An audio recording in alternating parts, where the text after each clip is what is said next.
अस्सलामु अलैकुम बिस्मिल्लाहिर्रहमानिर्रहीम। कायनात बनाने वाले, नरमी करने वाले, मेहरबानी करने वाले की शनाख्त या पहचान के साथ बहुत ही बारीक वारदात जो सूरह अल-माइदा की आयत नंबर 97 और सूरह तलाक की आयत नंबर 12 के आखिरी फ्रेजेस में जो मरवजा तर्जमा किया गया उसमें डाली गई है, वो ब्लेंडर बड़े बड़े सीरीज़ के लेक्चर नंबर 9 में मैं आपके सामने रखने वाला हूँ। इन दोनों आयात के जो मरवजा तराजम हैं, इनमें जो ब्लेंडर मारे गए हैं उन पर तो मैं बाद में बात करूँगा, ब्लेंडर बड़े बड़े सीरीज़ में ही, लेकिन इस पर बात करना ज़रूरी थी क्योंकि इसमें जो ब्लेंडर मारा गया है या बारीक वारदात की गई है उसने जो उम्मत के लोगों का बेड़ा गर्क किया है, जिसकी वजह से आज ज़बू हाली का शिकार है, वो इसी वजह से है जो इन्होंने ये बारीक वारदात की है। गौर करें, मैंने सूरह अल-माइदा की आयत नंबर 97 का आखिरी हिस्सा तर्जुमा के साथ जो लगाया है, आखिरी हिस्सा कुछ यूँ है, व अन्नल्लाह बिकुल्ली शैइन अलीम। इस इबारत में नमाजी कुरान के तर्जुमे का स्क्रीनशॉट मैं लगा रहा हूँ। इस समेत इस इबारत में बिकुल्ली का किया हुआ तर्जुमा आप दुनिया में किसी भी मुतरजम का उठाकर देख लें तो आपको मिलेगा कि बिकुल्ली में बी का मानी किसी ने नहीं किया, किसी ने भी नहीं किया, और इसका मानी ना करने की वजह से उम्मत को नुकसान ये हुआ कि चीज़ के साथ जो इल्म था इसको जान ना सके और साइंसी मैदान में बहुत पीछे रह गए। जबकि आयत का इन्होंने जो तर्जुमा किया है वो कुछ यूँ है कि और बेशक अल्लाह हर चीज़ का इल्म रखने वाला है, ये इन्होंने तर्जुमा किया है। इन्होंने किसी का भी आप तर्जुमा उठा के देख लें, बी का मानी किया ही नहीं है, जबकि आयत के इस हिस्से का जो तर्जुमा बनेगा वो कुछ यूँ है, व अन्नल्लाह बिकुल्ली शैइन अलीम, और हकीकतन कायनात को बनाने वाला हर चीज़ के साथ इल्म देने वाला है, ये इसका तर्जुमा बनेगा।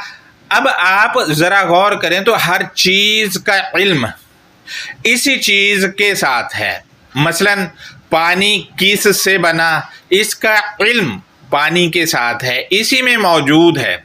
इसी तरह आग क्या करती है, इसमें हाथ डालकर या बाकी काम इससे जो होता है या जो ये काम दिखाती है उसको देखकर जानकारी ली जा सकती है, क्योंकि आग के साथ ही इल्म दिया हुआ है तो पता चल जाएगा कि आग क्या क्या कर सकती है। इसी तरह हर चीज़ के साथ उसका इल्म मौजूद है और उसको इस्तेमाल करके क्या होगा, वो इस्तेमाल करने पर इल्म या मालूम हो जाता है कि ये चीज़ क्या करती है।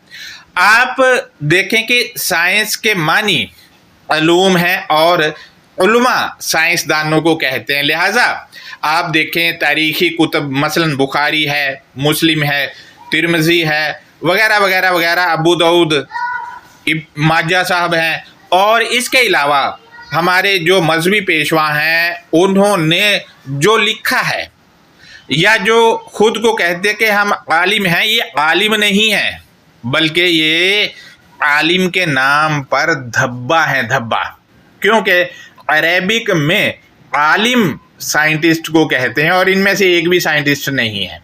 आप देख लें, साइंटिस्ट है ही नहीं। साइंटिस्ट तो न्यूटन है और इसके अलावा और भी बहुत सारे हैं, लेकिन मजहबी पेशवा नहीं है। लिहाजा आलिम वो है जिसने पानी के साथ रखा हुआ इल्म बताया और बताया कि पानी इस चीज़ से बना है।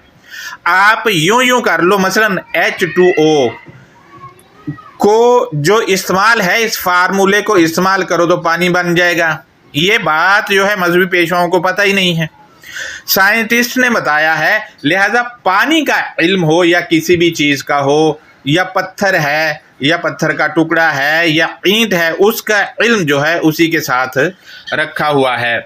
लिहाजा सिर्फ एक बी का तर्जमा ना करने की वजह से उम्मत इन बदबख्त मुतरजमीन की वजह से रिसर्च के मैदान से आउट हो गई और ज़िल्लत और रुसवाई ने आकर इनको पकड़ लिया। मज़ीद देखें, मैं सूरह तलाक की आयत नंबर 12 का आखिरी हिस्सा इनके तर्जमा के साथ लगा रहा हूँ। गौर करें, इन्होंने लिखा है कि आयत का मतलब पहले पढ़ देता हूँ, व अन्नल्लाह कद अहाता बिकुल्ली शैइन इल्मा। इनका तर्जुमा है कि और बेशक अल्लाह ने यकीनन हर चीज़ को इल्म से घेर रखा है। इसका आप तर्जुमा देखें, इस तर्जुमा में भी बिकुल्ली में बी का मानी किया ही नहीं है। इसकी वजह वही अकीदा है कि अल्लाह का इल्म सिर्फ इस किताब में है जो अरबी वाली है। इनका अकीदा है जबकि किताब में है जितना भी है, इसके अलावा अल्लाह का इल्म कहीं नहीं है, ये लोग कहते हैं। लिहाजा आप देखें तो कायनात पूरी में जो आयात फैली हुई है और हर तरफ इल्म ही इल्म है। आप एक दरख्त पर ही कोई साइंटिस्ट रिसर्च कर ले तो यकीन करें लाइब्रेरियां भर जाएंगी और इल्म ख़त्म नहीं होगा, और नए नए ज़ाविये और नई नई मुफीद चीज़ें जो इंसानियत के लिए होंगी वो सामने आएंगी।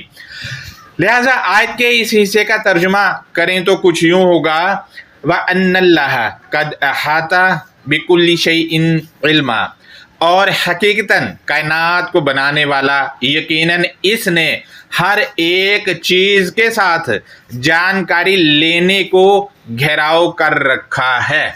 जानकारी लेने को घेराव कर रखा है। आप गौर करें तो इल्मन के मीम पर 2 ज़बर हैं, लिहाजा तर्जुमा में को लगेगा, और अहाता जो है फेल माजी है, यानी उसने अहाता कर रखा है। अहाता में ज़मीर मुस्तिर जो है वो पीछे अल्लाह की तरफ लौट रही है। लिहाजा कायनात को बनाने वाला यकीनन इसने हर एक चीज़ के साथ जानकारी लेने को घेराव कर रखा है।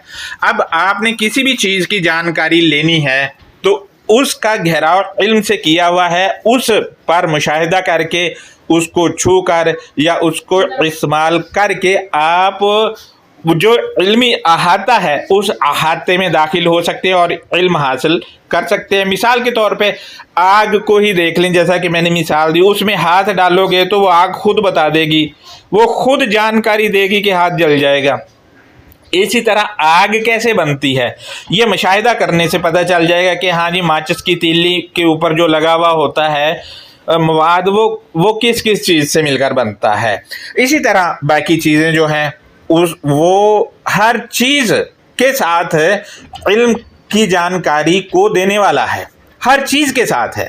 लिहाजा हवा में जो जानकारी होती है कि बारिश कब होगी उसका भी पता चला लिया गया। इसी तरह हर एक चीज़ के साथ उसका इल्म रख दिया गया है। लेकिन यहाँ पर भी आप देखें, और सूरह 5 की आयत नंबर 97 में भी आप देखें, इसके साथ साथ ऐसे फ्रेजेस जहाँ भी अल किताबिल मुबीन में आए हैं, इन्होंने बी जो कि हरूफ जारा है जिसके मानी के साथ ये लोग खुद करते हैं और पर भी करते हैं, लेकिन ऐसे फ्रेजेस में इन लोगों ने इसका तर्जुमा ही नहीं किया है और तर्जुमा ना करके इल्मी मैदान और तहकीकी मैदान से लोगों को आउट कर दिया है।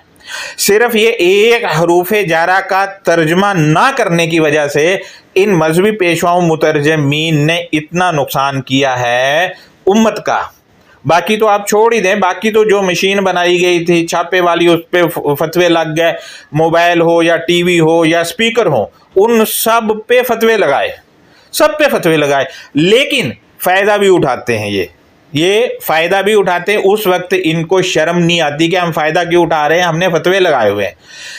आप देखें कि इस हरूफ जारा का तर्जुमा ना करने की वजह से इन्होंने ऐसी बारीक बारीक वारदातें डाली हैं और ऐसा नुकसान किया है हर एक बंदे का कि तबाही मचा के रख दी है, सिर्फ हरूफ जारा का तर्जुमा ना करने की वजह से। क्योंकि उस तरफ रिसर्च की तरफ लोगों का ध्यान ही नहीं गया फिर, क्योंकि हर चीज़ के साथ इल्म को जानने का पैमाना रखा हुआ है। तो क्या जब हर चीज़ के साथ علم ہے تو جب ہر چیز کے ساتھ علم کی آگاہی دی جائے گی کہ ہاں جی اس کا ترجمہ یہ بن رہا، تو لوگ ریسرچ کریں گے، لیکن چونکہ انہوں نے ترجمہ نہیں کیا اس وجہ سے لوگ اس طرف توجہ بھی نہیں کر رہے ہیں۔ لہذا یہ تھا بہت ہی باریک واردات جس نے تباہ اور برباد کر دیا اور علمی و تحقیقی میدان میں مسلمانوں کو سب سے پیچھے کر دیا ہے، اور آج بھی یہ ذلیل و خوار ہے اس وجہ سے کیونکہ علم نہیں ہے جو چیزوں کے ساتھ۔ آپ فلسطین اور اسرائیل ہی کی مثال دیکھ لیں، وہ لوگ جو ہے وہ کائنات میں رکھا ہوا علم جو ہے وہ لے رہے ہیں اور نئی نئی چیزیں بنا رہے ہیں، جبکہ فلسطینی جو ہیں وہ صرف نعرے مارتے پھر رہے ہیں۔ ارے بھائی جب ان کو یہ بتا دیا جائے کہ فلسطینیوں کو کہ ہاں بھئی ہر چیز کے ساتھ علم ہے، تحقیق کرو، علم لو، ان کا مقابلہ کرو، جب یہ کریں گے تو پھر جا کے وہ ان کے ساتھ مقابلہ کرنے کی جو پاور ہے وہ حاصل کریں گے، ورنہ کر نہیں سکتے ہیں۔ تبھی کریں گے نا بھائی اسرائیل کا مقابلہ، ورنہ کر نہیں سکتے ہیں۔ لیکن کیا کریں، یہاں اتنی باریک باریک وارداتیں ڈالی گئی کہ پڑھنے والوں کو پتہ ہی نہیں چلتا، پڑھے جا رہے ہیں۔ آپ نے بھی کبھی غور نہیں کیا ہوگا، یہ تو میں آپ کے سامنے یہ ساری چیزیں رکھ رہا ہوں۔ لہٰذا اللہ حافظ، اپنا بہت زیادہ خیال رکھیں۔